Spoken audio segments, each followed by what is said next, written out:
What's going on, guys? Welcome to my very basic review of the DLC for Starfield, Shattered Space. You guys know I really don't review games, but I will give my opinion of the game as a player. Full disclosure, I am one of the people for about a day or so that had a hard time downloading the game. Thank you, Bethesda, for being so graceful in your customer service.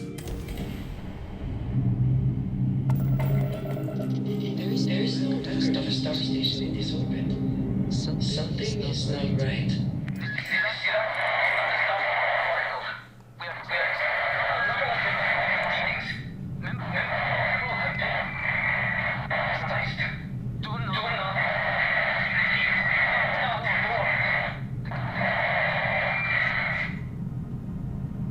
Now, of course, they tell you not to land, but me, and I'm sure you as well, being the brave spacefarers that we are, we ignored that and we went on and landed anyway.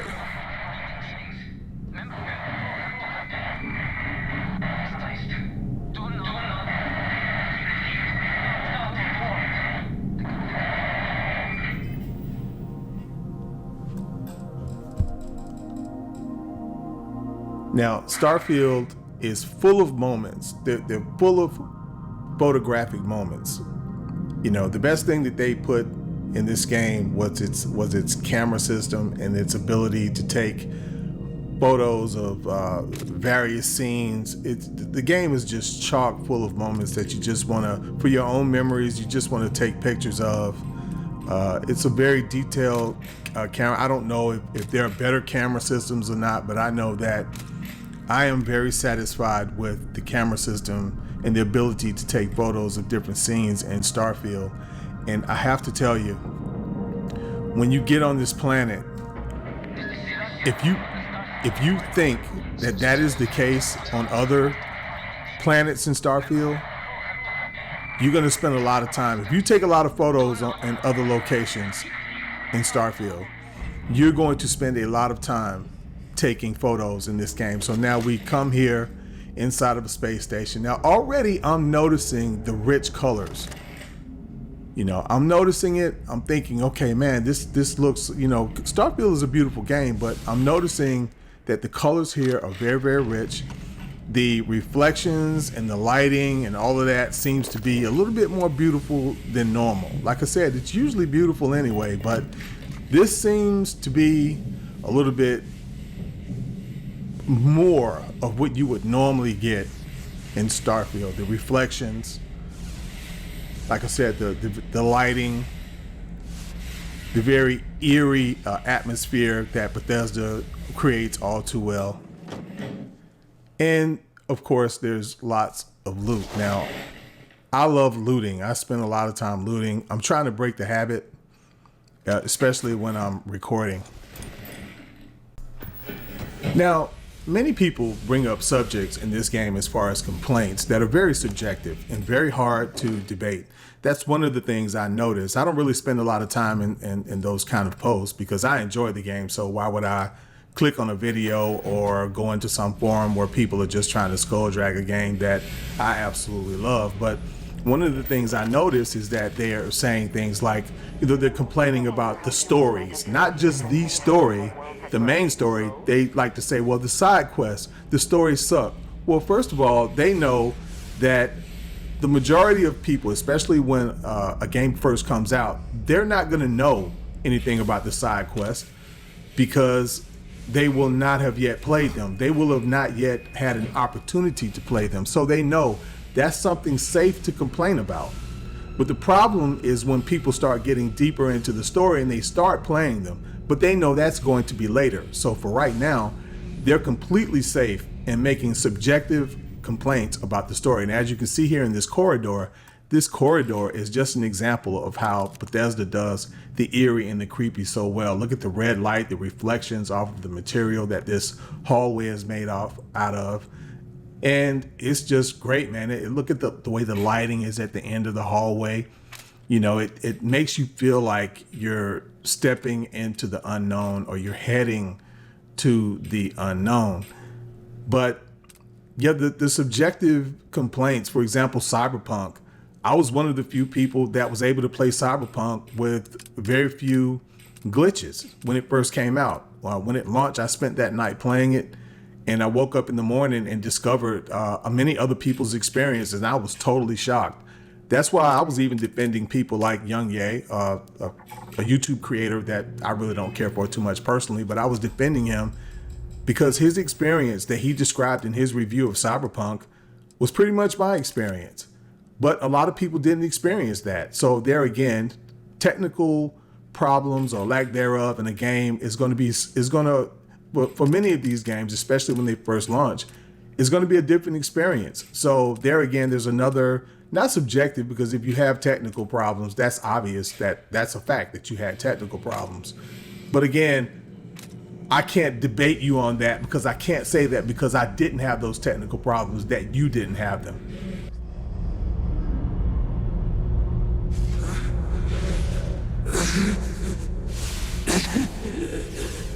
I cannot give up.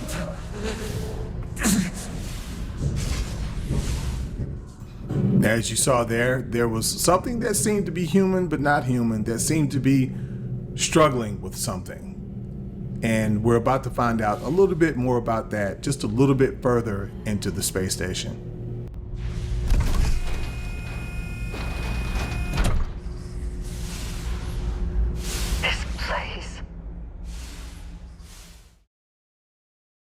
Now, eventually we come up to this point in the space station where a little bit more about what's going on and the problem that they're having becomes a little bit more clear. And as you can see here, these two individuals are in the same state that the individual was that we saw speaking at the end of the hallway.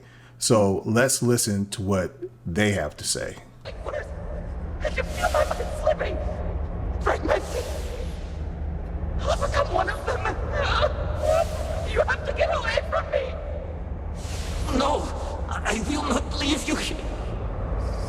It's pointless. We share this fate. This is our end. The great. No, it's happening. Zerok, run. I can't stop it.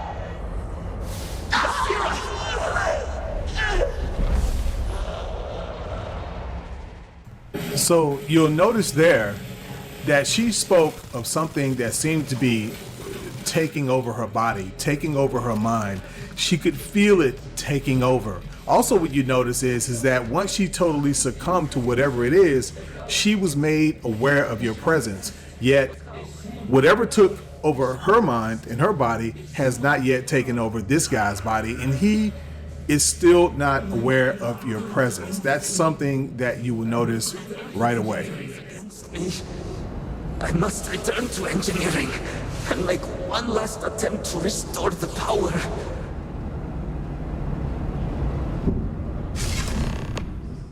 Now, in this DLC, there are a ton of slates. In every story you play, the slates are very crucial to your experience in those stories. If you don't read any of the slates, the outcome will be very simplistic. And that's pretty much Starfield altogether. Now you'll find a slate on this guy that gives you some idea of what's going on as well.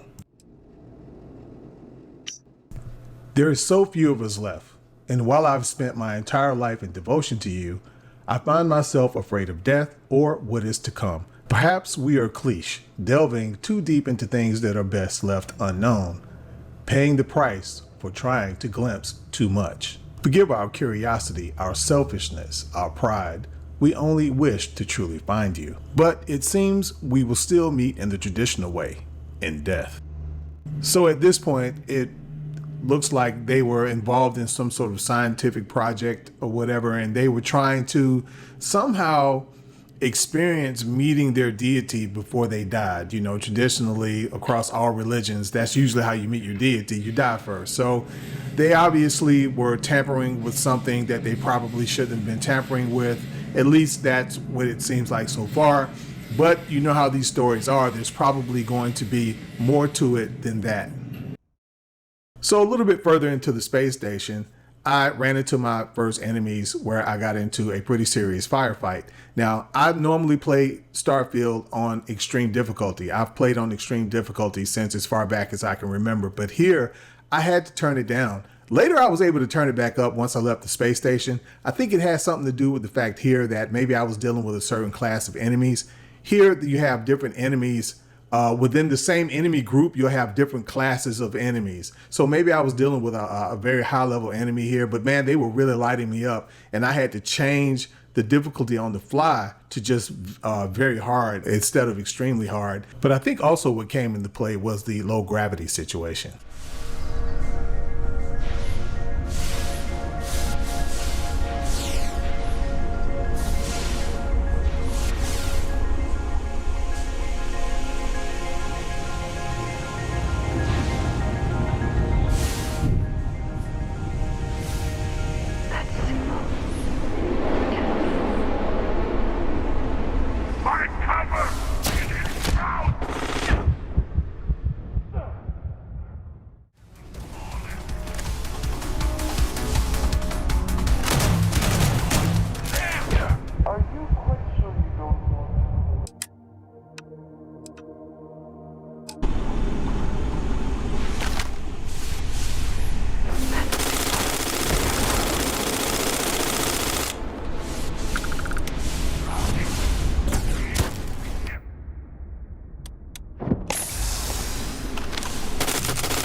Here they are.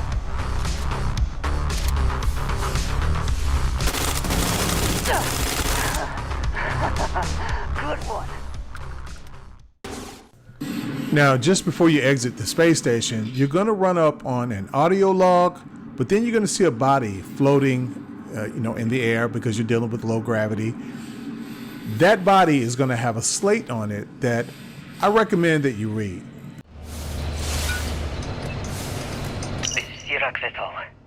Post-incident log.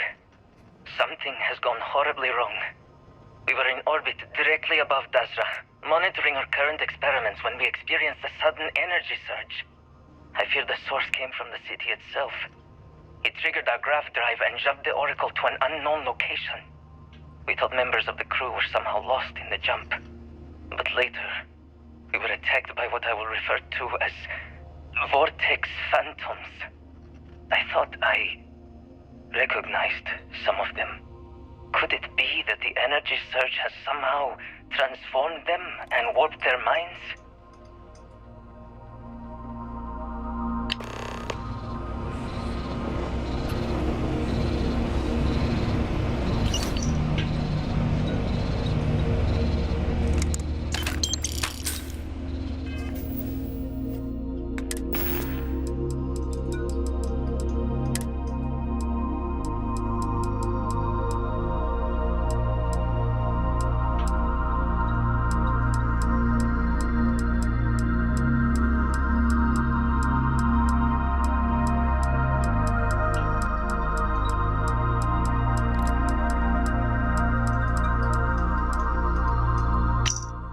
I'm writing this in what may be my final moments because Basira thought it might ease my mind, but I believe that is an impossibility given the circumstances. After arguing with her for longer than I would like to admit, here I am, writing regardless. I believe I have come to accept my impending death.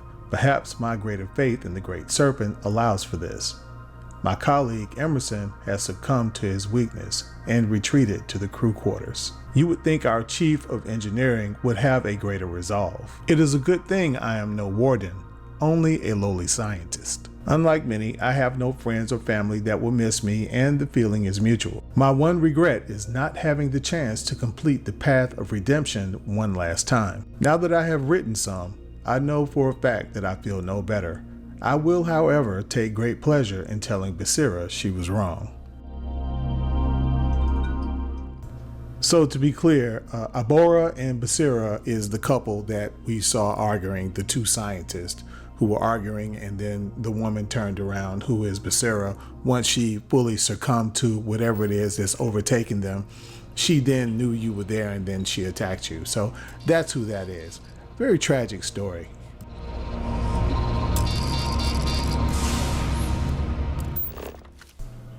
Now, after you access the card reader, you're then going to work your way to what is another audio log. This is Sirac Vetal, post-incident log. After the initial jump, areas of the Oracle have somehow been sectioned off by strange energy fields or barriers. The fields allow no one to pass and are somehow able to repel, almost teleport, the trespasser back. I am certain these new fields are related to the Vortex Phantoms. Both resonate with the same energy pattern, the exact same pattern we were studying for Anasco's experiments. Something happened in Dazra. And if the situation is bad here, I fear for our brethren in the city. Now, what was strange there was that he spoke as if they were using the jump drives to try to achieve whatever they were trying to achieve, which is very similar to what the Sanctum Universum religion believes. They believe that God provided the jump drives so that we could try to reach God or try to actually make contact with God. So it seems like they adopted that belief and tried to use their jump drive to try to meet the great serpent before they died. And he's saying that the energy fields would not allow anyone to step in. Like, they would step in and they would come out. I also had that exact same experience. I stepped into one of the energy fields and then it kicked me out. So it's going to be very interesting to see what eventually happens with those energy fields. Will we be able to eventually step into those energy fields and actually experience something different, step into a new world, or actually meet a deity or whatever? If that is not something that translates into this DLC, maybe it'll translate into another DLC. Who knows? I definitely look forward to finding out. Maybe you're further along in this DLC than I am. Maybe you already know the answers to the questions that I'm asking right now. If you do, try to go into the comment section and let us know without actually spoiling too much of it. I know I'm spoiling some stuff here, but this is stuff that's very early on in the DLC that most people who will have played the DLC already experienced, and people who haven't played the DLC yet. We all know that when we wait a long time to play a game, that people are going to discuss the game and we're going to have to deal with spoilers.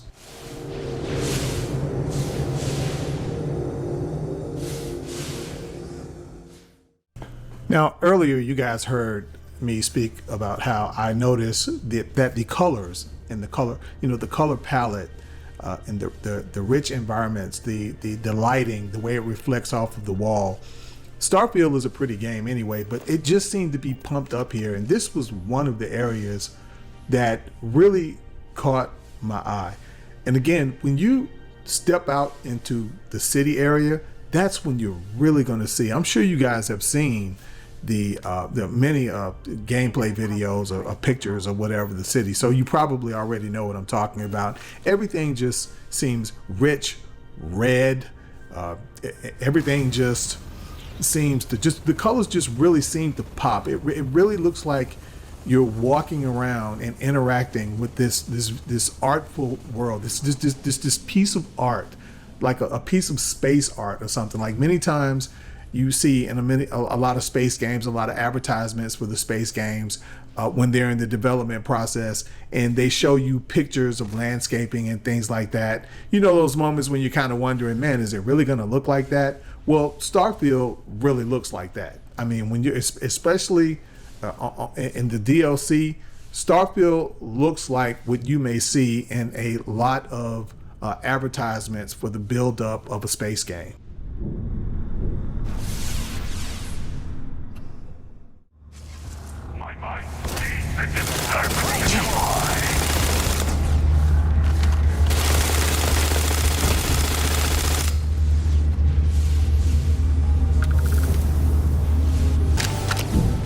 Now, again, as you work your way through the space station, you're going to run into a number of computer panels as well as audio logs and slates. I would suggest that you read all of it.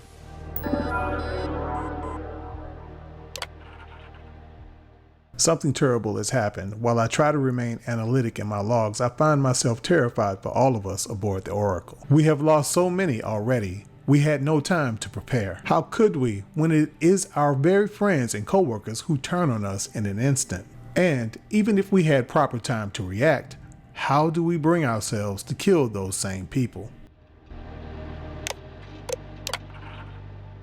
The Oracle has jumped again, spurring a second wave of transformations.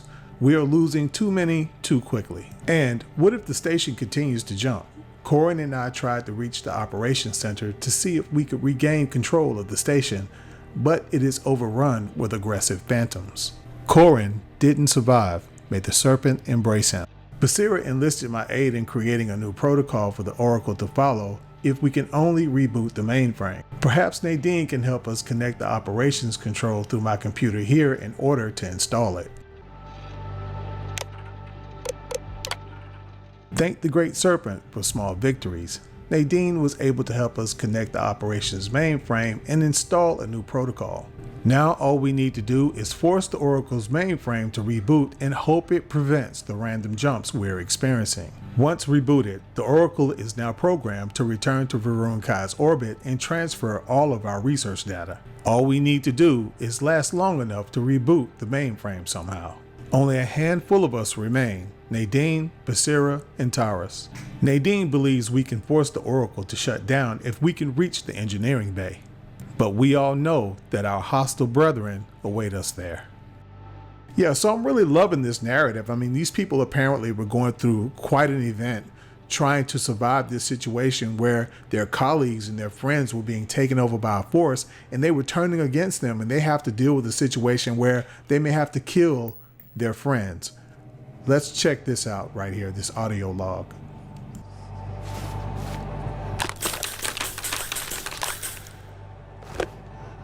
Sirak vessel. Post-incident log. The Oracle has continued to jump.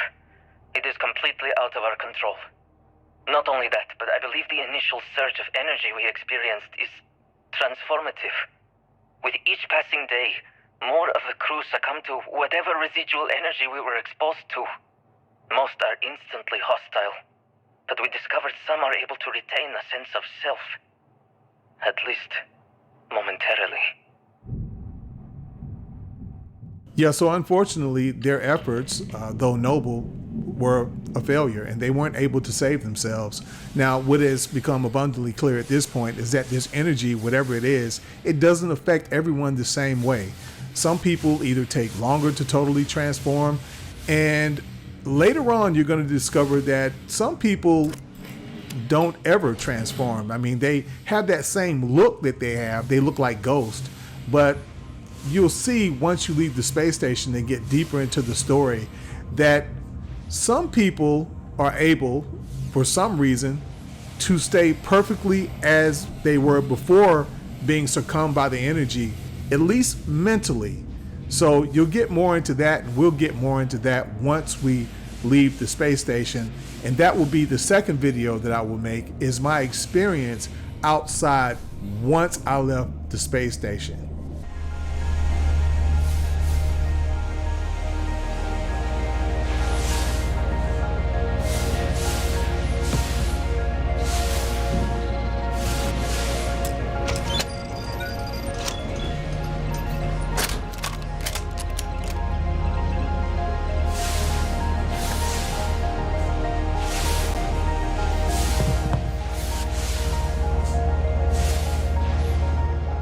So just before you leave the station, you're going to encounter this terminal where it's basically going to explain some of their safety protocols involving the power and how they control the power on the space station.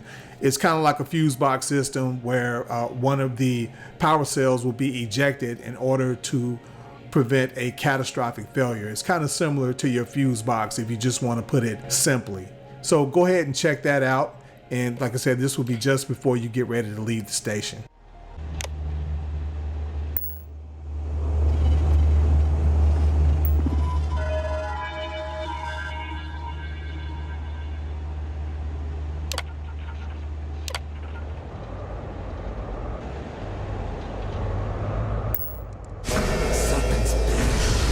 One of the power cells dislodged in the last jump. The gravity. Restoring the gravity may pull the cell into place. If I can get to the control room, if I can No! They are coming! I'm in need of cover!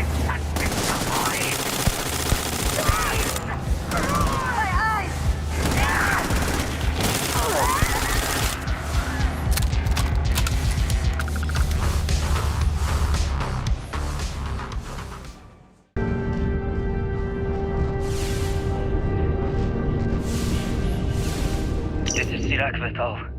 Post-incident log. I am one of the few remaining unaffected crew on the Oracle. Nadine, Basira, and Taras are the only others I was able to find. I fear it is just a matter of time before we succumb to this energy that is turning the others. How long will we last?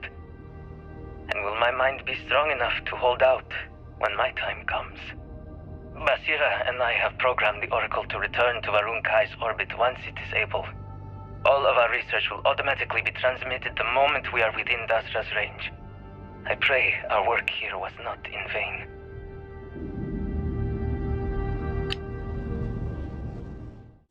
Now, once you finish listening to that audio log, soon after that, you're going to come across this hallway where you're going to work your way to the end to restore the power. Now, this hallway is just a great example of the great job that Bethesda did setting the atmosphere in this game and many parts of this game, making you feel like you're playing in an epic space movie.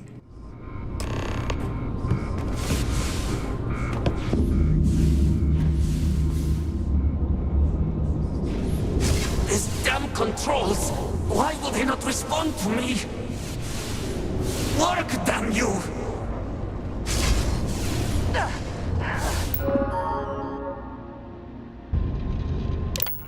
Warning. Gravity procedure initiated. Please check your surroundings to ensure personal safety. Restoring gravity in 3, 2, 1.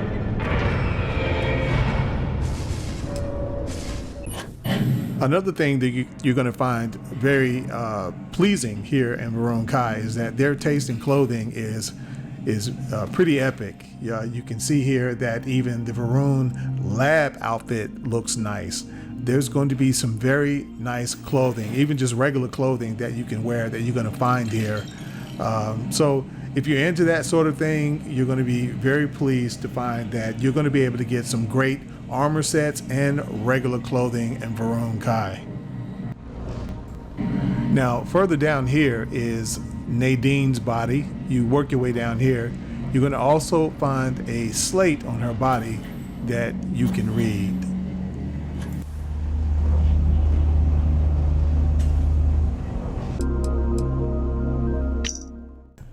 As I write this, there are 3 of us left, Sirach, Basira, and myself. We have accepted the inevitable that either we're destined to fall victim to these vortex phantoms, as Sirach calls them, or we're destined to become them. I pray it's the latter. One final step into the unknown. The moral aspect of me fears the change, but the scientific aspect hopes to embrace it. To my fellow scientists and loved ones, do not mourn me. Know that I have bore witness to unimaginable things here. My only regret is not having the tools to properly study them. But as I said, death is upon me, and all mysteries are soon to be solved.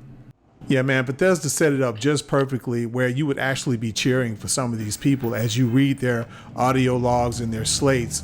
You're really kind of hoping that they'll get through it, that maybe you'll actually meet some of these people and interact with some of these people later. But unfortunately, they didn't make it.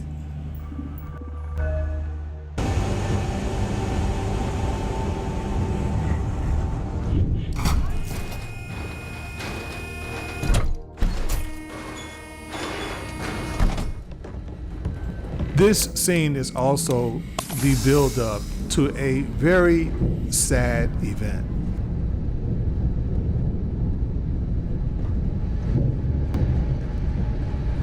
The vortex phantoms. Where did they go? Something is wrong.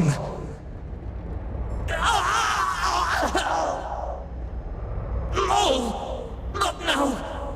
I have to hold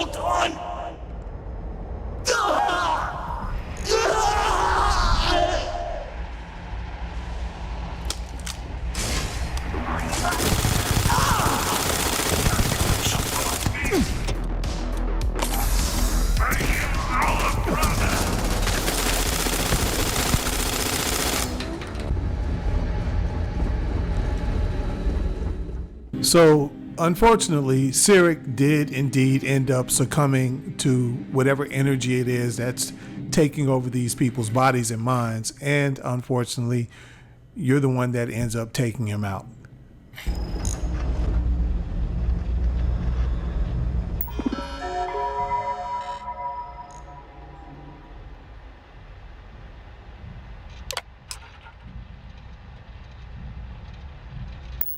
Mainframe reboot initiated.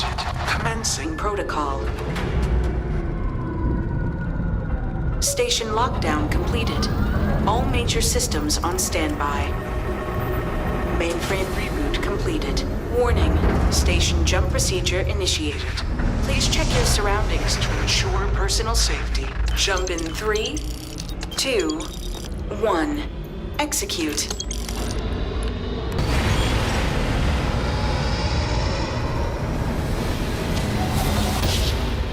Jump completed. Station lockdown released. Initiating data transfer. So, since the brilliant scientists, before they met their fate, set it up so that the next time the space station jumps, it would return to Varun Kai, that is exactly where you're going to be. And then you're going to head out to your ship. You're going to detach from the space station as usual. And then you will be given the opportunity to land on Dazra. Watch your flaring.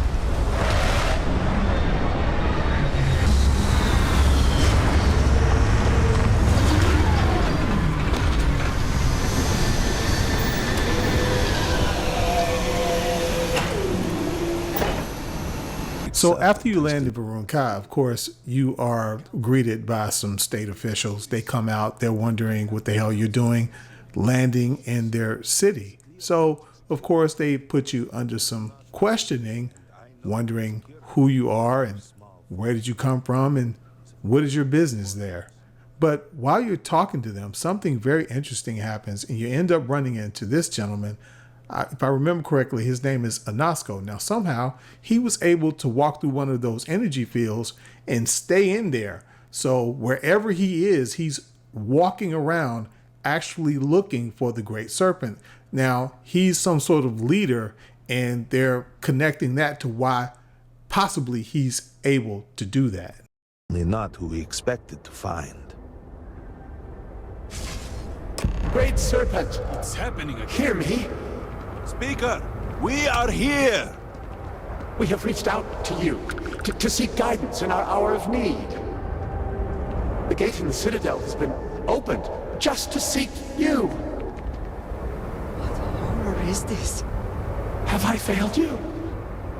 What is this place? Where am I?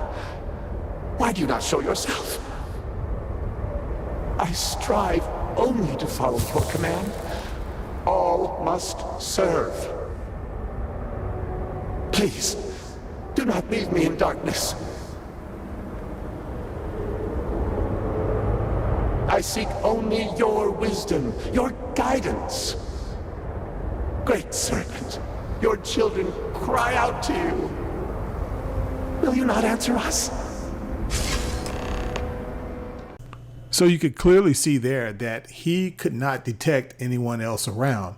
So the question remains, if he ever gets to a state where he can see other people around him, will he still have control of himself? Is he truly a special person? Does him crossing over the energy field and being able to remain in that realm of that universe, is that a sign that he's special, or was it some sort of special circumstances that simply allowed him to be there? And will he come back? And if he can talk, will he be able to tell you what he saw? Did he actually find the Great Serpent? Or did he find out that the Great Serpent doesn't exist? These are great stories and great questions that are left unanswered for right now. Our leader, Anasco Varun, he has appeared like this over and over. So many of our people have been trapped in this state, these vortex phantoms. But usually they are hostile and lash out. Anasco is different. If only we could hear his voice, some reassurance. So I'm not going to reveal too much about the story or too much about your experiences and the things you're going to go through soon after you land, but I'm just going to tell you this. You're going to encounter some caves in this DLC, and I have to tell you, when I walk through these caves, and it's been a while since I've played, like Elder Scrolls and Skyrim and all of that, but man, did I get that feeling when I entered these caves. People are trying to talk like, oh, this is not Bethesda work. This really sucks. This doesn't look anything like the old Bethesda. But if you really play this DLC, you will see a lot of Bethesda in this DLC. Like I said, I have not played Skyrim in years, man. And I was just like, I'm wondering if I'm going to pull out a sword instead of a gun, or maybe I'm going to run into a dragon or something when I get to the bottom of this cave. But they did really good work on these caves. These caves look very, very beautiful. They're perfectly lit, adding that bit of mystery to them, like what are you going to encounter? You're wondering what's around every corner. But yeah, man, this is just another part of the game that was just done on a very high level. And thus, House Varun was born. Now you too have the chance to cast aside your burdens, to relieve yourself of anything that holds you back.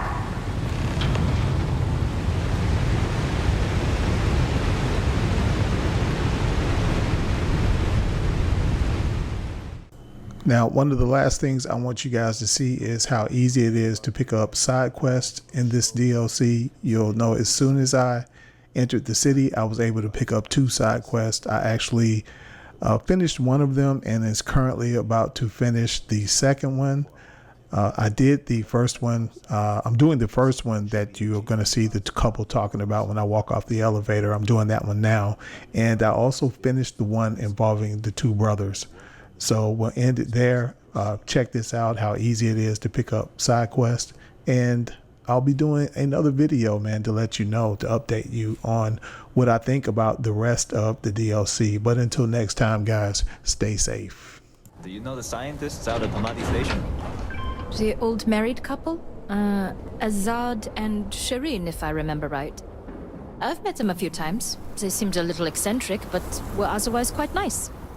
That's them, yes. They're apparently looking for some help with their research. They made some kind of discovery that has them troubled. Good luck finding help at a time like this. Indeed. Yet the Serpent provides for the faithful, so who knows? Nothing is truly impossible.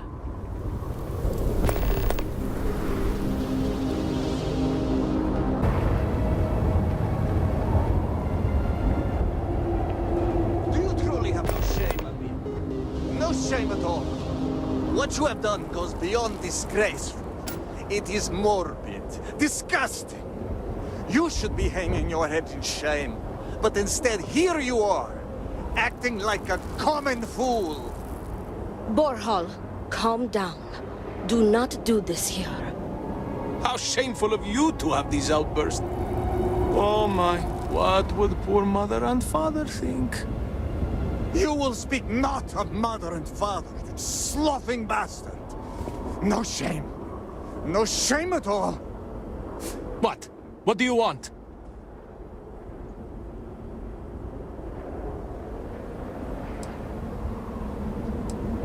This does not concern you. Please accept my apologies. I caught my brother attempting to do something unspeakable, and I could not contain my anger. Oh yes, go on. Invite a total stranger into our family squabbles. This is no squabble, you pompous fool. What you have done today is abhorrent.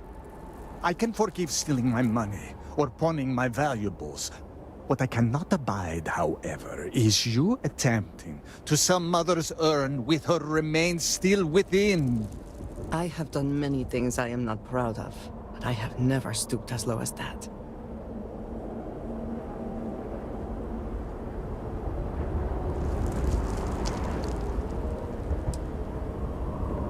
I was drunk. I did not know. All of those vases appeared the same. It is an urn, not a vase, you ignoramus. And you were the one who chose it when Mother passed away. I am tired of your shamelessness, and I am done bearing what should be your indignity. Do you hear me? I am done. You have gone too far this time, Amila, and I cannot bear the humiliation of being your brother any longer. I challenge you to a duel. Danica shall be my second. What? Are you mad? Borhal, are you sure? There is already so much death in the city. What good would this do? There has to be another way. Too late, Danica. He has issued his challenge. I accept. In fact, look forward to it. You shall be my second.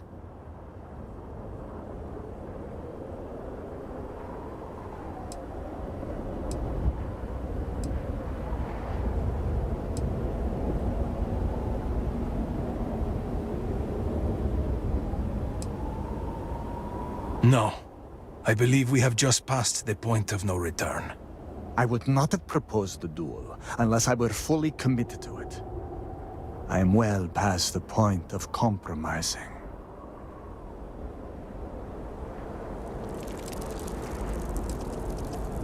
No, why not you? You seem capable and trustworthy. The true answer is because Amila has no one, family or otherwise, willing to be his second. He has burned every bridge there is to burn. He will have to resort to picking someone off the street regardless, so it may as well be you. I do not want to wait any longer than necessary. If you agree to this, you will allow us to come to an immediate resolution. I will pay you handsomely for that.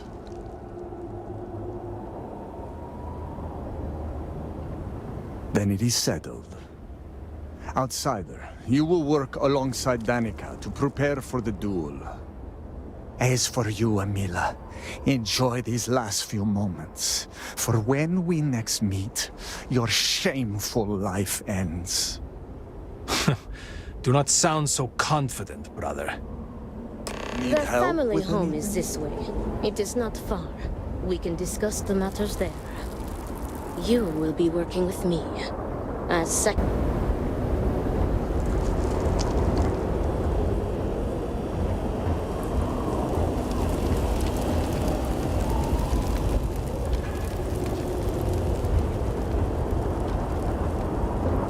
Well, look who it is. You have made quite a stir, and given the state of things, that is a singular accomplishment. To what do I owe the honor, Vindicator?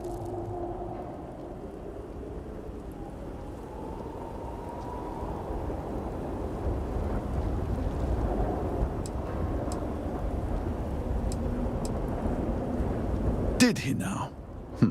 How magnanimous. But approval is approval, and I will gladly take it. I will spare you much of the technical detail, as I confess that pieces of it I barely understand myself. One cannot help but notice the energy field around the scaled citadel. Until we can get through it, we cannot shut down the experiment inside, and it has proved quite impossible to get through. We had the beginnings of a plan to build a makeshift contraption to redirect grav drive energy to see if we could penetrate the barrier, but the project came to a halt. Politics got in the way. This seems like the one time to set politics aside. Every one of the houses needs to contribute, and every one realized they could potentially use it for leverage.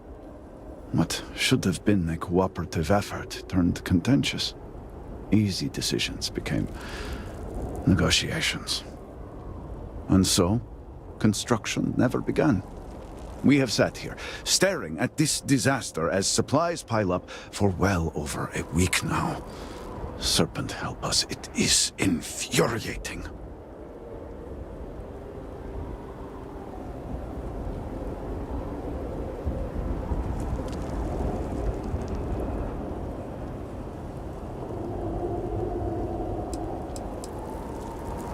The council just so happens to represent the 3 houses under Varun's banner, who are also entrusted with various aspects of running, well, everything. Each of those houses needs to contribute something to the project, so the council is the final stopgap.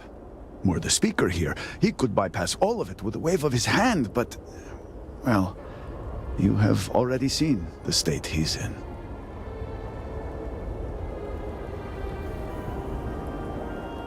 Indeed. All must serve. I believe I've done enough complaining for now. Time to get to work. If you're here, the council has likely sent word to the houses that it's time to stop the infighting. I doubt it will be enough. I need to oversee construction here, make sure things are built to specifications. If you could follow up with the houses, that may speed up the process.